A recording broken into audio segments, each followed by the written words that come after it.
Hello everyone. So today we are having unit 4. So in this unit 4 we are having the main topics. First if you see the unit 4, that is over voltage protection and insulation coordination. So if you see the syllabus of this unit 4, that is first one is over voltage protection. What is actually the over voltage? How these over voltages are produced in a power system? What are the causes of over voltages? What are the internal and what are the external causes of over voltages? So that we are going to see in this unit 4. The main topics, if you see the main topics of this unit 4, the first is over voltage due to arcing grounds and Peterson coil. So if we use arcing ground and Peterson coil grounding, what are the causes of over voltages? Because of the connecting of the Peterson coil and arcing grounds, what are the over voltages? How we are going to suppress these over voltages? So that we are going to see in this. And then we are having lightning. Lightning is an external cause of the over voltage. So how this lightning is going to be produced, and what are the causes of this lightning production, and what are the different types of lightning arresters? That is, we are having the different types of lightning arresters. Rod gap arresters, horn gap arresters, surge diverters are also called as surge arresters. Lightning arresters or surge arresters or surge diverters, both are same. And you are having expulsion type lightning arrestor, valve type lightning arrestor. So there are different types of lightning arresters are there. So those lightning arresters are we are going to learn in this lecture. And you are having ground wires. So we may see on the transmission lines, the topmost wire is a ground wire, so which is connected to the ground, which is used to provide the protection against over voltages. How these ground wires will provide the protection against lightning, we will see. And we are having counterpose. So what is this counterpose? How these counterpose protect the substation equipment, so that we will see. And you are having the last topics is surge absorbers. What is actually the surge absorbers? How this surge absorbers will absorb the surge or higher voltages or extra voltages, so that we will see. And you are having insulation coordination. So there are different insulating materials, or we can say for different voltages in a substation or in a power station, you are having the different voltages in different levels. So for that different voltages, you need to provide the different insulating materials. How you are going to provide the coordination between all these insulating materials, that is what your insulation coordination. And you are having the old time curves. So with respect to the insulation, what is the insulation and how we are going to provide the voltage and time? If you draw the curves between the voltage and time, you are going to get the curves. So what are these old time curves? So we will see in this unit 4. Okay. First, if you see the learning objectives of this lecture, the first one is to understand the arcing grounds. What is actually the arcing grounds and how these arcing grounds will produce or will provide the over voltages. So that we will see. And the next one is to understand the Peterson coil grounding. What is actually the Peterson coil and how this Peterson coil grounding will affect the over voltages in a power system. And the next one is to understand the lightning. What is actually the lightning and how this lightning is going to be produced? What are the methods of production of lightning? There are different methods are there, so that we will see. Okay, right. So here, first if we see the over voltage, what I am saying is our topic is main over voltage protection. What is actually the over voltage? Over voltage, or I can say that there is a voltage surge. A sudden rise in voltage for a short duration of time. A sudden rise in voltage for a short duration of time on the power system is known as a voltage surge, or it is also called as a transient voltage.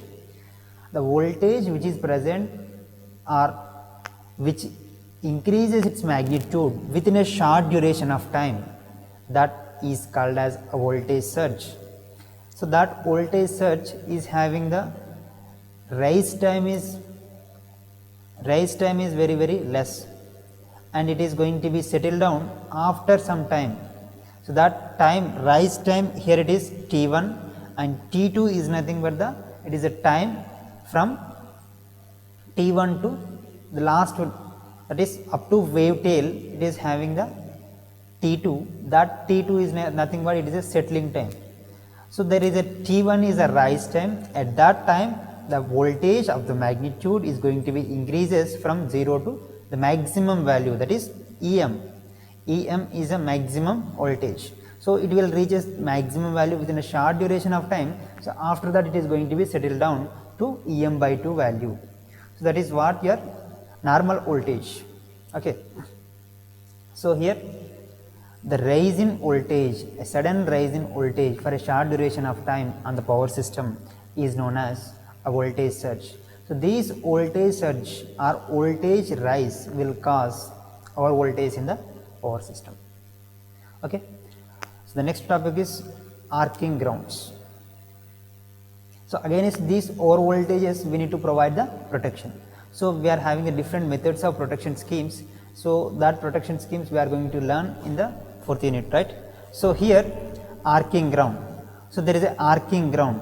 Arcing ground, what do you mean by arcing ground actually? So the phenomenon of intermittent arc taking place in line to ground fault of a three-phase system with consequent production of transients is known as arcing grounds.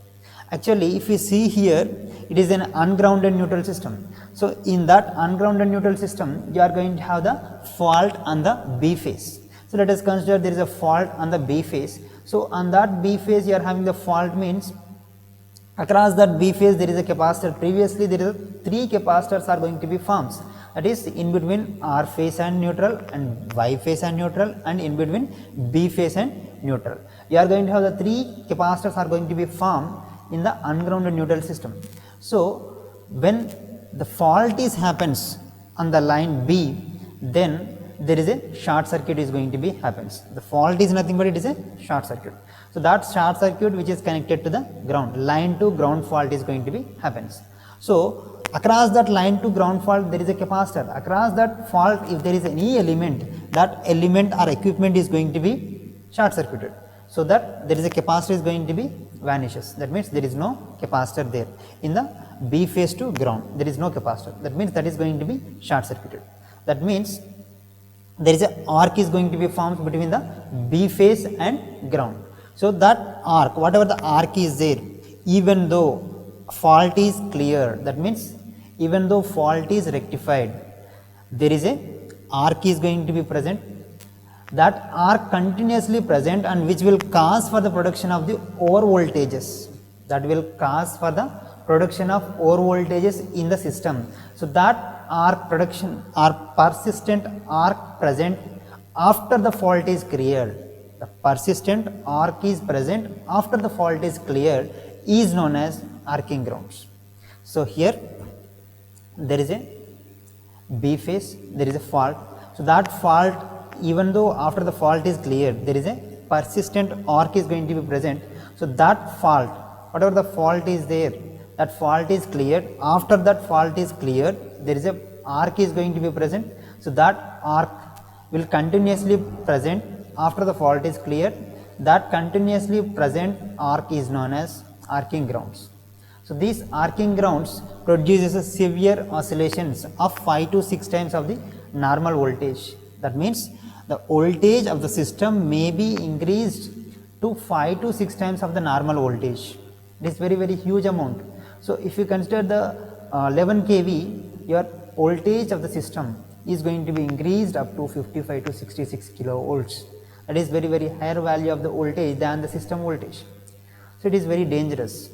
There is a transients produced due to arcing ground are cumulative and may cause serious damage to the equipment in the power system by causing the breakdown of the insulation. So if you are having the insulation, that insulation is going to be breaks down because the voltage of the system is going to be increased more than the twice. That is, it is increased 5 to 6 times, means it may break down the insulation of that equipment or insulation of the transmission lines, and it is going to be lines are going to be break down, and that will cause a serious damage. So how to avoid this serious damage by using arcing grounds? So here we are going to connect this to the neutral. That means we have considered here ungrounded neutral system. So if I consider the neutral grounding system by providing the earthing to the neutral grounding, then we can avoid the increasing of the voltage from normal value to the higher value, that is by connecting the earthing to the neutral. Okay.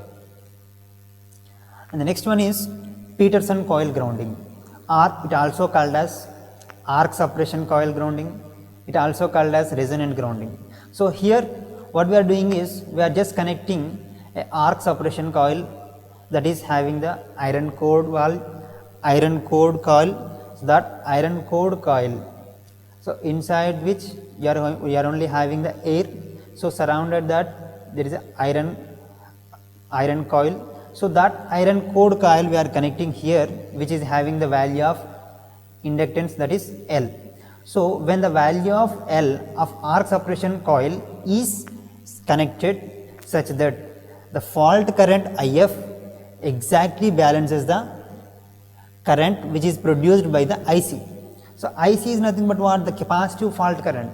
So that capacitive fault current is the IC which is produced in the grounded system. That is, in this three-phase system you are going to have the fault. So that fault, the total current fault or capacitive fault, so that is IC, that is equal to IR plus IY against it.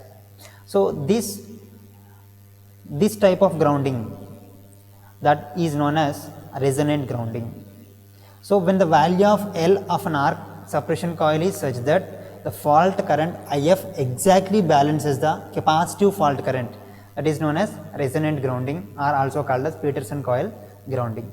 So because of this Peterson coil grounding, the current may increase and voltage is also increased 3 times of the normal value of the voltage. So here if you see, IR is equal to IY is equal to root 3 V phase by XC.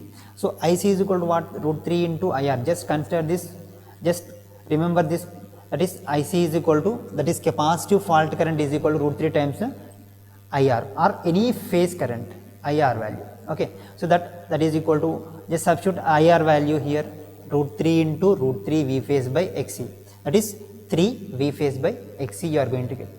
So that means the phase voltage here increased 3 times, 3 V phase, but the fault current is which is flowing through the arc suppression coil, that is IF, that equal to V phase by XL. So just equate these two equations, that is IF and IC. IF is equal to IC, or you can say that IF or IL, that is resonant grounding. For resonant grounding, IL is equal to IC or IF is equal to IC, you can say. So IL or IF value is what? V phase by XL, which is equal to 3 V phase by XC. So XL is equal to what from that? So V phase gets cancelled. XL is equal to XC by 3. So XL is nothing but omega L, which is equal to 1 by XC is nothing but 1 by omega C. So there is a 3 in the denominator, that is 1 by 3 omega C you are going to get. So L value, what is the value of the L? So that L is equal to 1 by 3 omega square C. So this is the value of the inductance or arc suppression coil inductance which we are connecting in the Peterson coil grounding, that is L. So by substituting the values of omega is equal to 2 pi f, and if you substitute the capacitor value, what are the capacitor which we are connecting there, so that capacitor value if you calculate and just substitute that value, so you are going to get the L, inductance value L is equal to 1 by 3 omega square C. Okay. So what are the advantages of this Peterson coil grounding? So Peterson coil grounding is completely effective in preventing the damage by an arcing ground. So if you are having any arcing ground effect, so that arcing ground effect is going to be prevented by using this Peterson coil grounding. So and also you are having the Peterson coil grounding has an advantage of ungrounded neutral system. So here there are some advantages of ungrounded neutral system. So if there is any fault, occurs on any line, then the other remaining 2 lines, you are having the 3 lines. If there is any fault occurs on any one line, the other 2 lines, you are having the 3-phase system. If you see here, there are 3 lines are there. there is a fault occurs on the B phase. If this fault is occurs on the B phase, the other two phases are continuously provides a supply for short duration of time. That is what the one advantage of ungrounded neutral system. And other advantage of the ungrounded neutral system is, so here there is a what we call ungrounded neutral system. So in that ungrounded neutral system, we are having the intermittence of communication lines. So if you see the communication lines, there is a communication between the transmission lines as well as communication lines. So that communication lines resistance are going to be reduced over here. So by using ungrounded neutral system, and there is a disadvantages. So if you see the disadvantages, so due to the varying operational conditions, that means the inductance and capacitance values are going to be changes continuously, because the current flowing through the line is going to be changes continuously, and voltage across the line is going to be changes continuously, because the load is not going to be constant. The load is always changes, means the operational conditions are going to be continuously changes. The capacitance of the network is also continuously changes. So that you need to change the value of the inductance or arc suppression coil inductance is going to be continuously needs to change. That is what the disadvantage over here. And the line should be transposed. So this Peterson coil grounding is applicable only for the lines which are having the transposed. So transposed lines only you have to use, okay. And then you are having the generation or causes of overvoltages. What are the main causes of overvoltages? There are two different causes of overvoltages. That is first internal causes and external causes. So if you see the internal causes, you are having the switching surges, insulation failure, arcing grounds and resonance. Switching surges and insulation failures, arcing grounds and resonance, these are the internal causes because of the operation of the power system. So by switching on or off of the power system equipments and or insulation failure in any equipment of the power system are due to the arcing grounds, what we have seen just now, and there is a resonant grounding. So because of that, if the overvoltages are going to be present in the system, that is because of the internal causes only. But there is a external cause, that is next one is there is external causes. So that external causes are mainly because of the lightning. What is actually the lightning? So how this lightning will affect the overvoltages on the power system. So that is, if you see the external causes of overvoltages, that is first one is lightning. So here lightning is nothing but it is an electric discharge between the cloud and earth, or between the clouds, or between the charge centers of the clouds is known as lightning. An electric discharge between the two clouds, or between the cloud and earth, or between the charge centers of the same cloud is known as lightning. So the lightning is nothing but it is a huge spark, and takes place this spark when clouds are charged to such a high potential, that is either it may be a positive potential or negative potential with respect to each other or with respect to the neighboring cloud. So when this huge amount of the charge is going to be discharged through any material like an air, then that is called as lightning. That is called as lightning. So there are different methods of lightning are there. So that methods of lightning we'll see in the next class. So if you see the summary of this lecture, so in this we have seen that arcing grounds in which the phase voltage of the system or of the LG conductors may rise from 0 to 5 to 6 times of the normal value, may rise to 5 to 6 times of the normal value. And also here by adjusting the tappings of the Peterson coil, the resultant current in the fault can be reduced, but here the voltages are going to be very higher value by using the Peterson coil grounding, by matching the two impedances, that is by having the resonance condition we can reduce the fault current as well as we can reduce the voltages. And last we have seen lightning. So this lightning is a external cause of overvoltage which may damage the equipment. If you are not providing proper protection against that lightning, the equipment is going to be damaged. right? Thank you for listening this class.